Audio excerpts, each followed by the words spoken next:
Hello, in this video we're gonna check all available gestures and motions on Sony Xperia 10.4.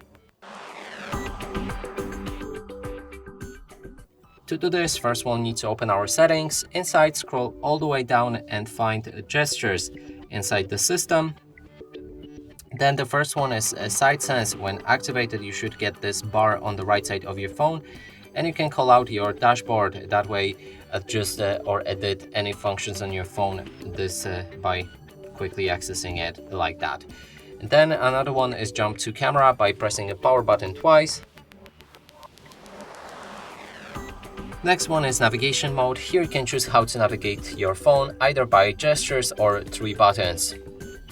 Then there's one-handed mode, activated right here, and then enable one-handed mode shortcut. When you click on that shortcut right here, your phone will basically cut in half and you'll be able to access your notification bar without reaching all the way up, which makes it much easier to use this phone in one hand.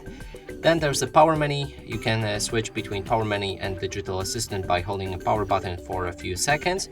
It works like this, and if you want power menu, it works like this. Then there's the smart backlight control. When activated, you can hold your phone in your hand and your phone should never go in a timeout. Then there's the smart wake up display on key press. When you lock your phone, you can click on any button, like the volume up or volume down, and it should wake up a screen. And the last one is smart call handling. Answer calls by bringing your device to your ear.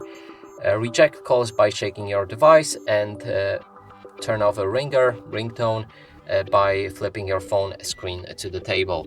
And that is all of the functions available for the gestures and motions. And that's it for this video. Hope you like it. Please consider subscribing to our channel, leave a like and a comment below.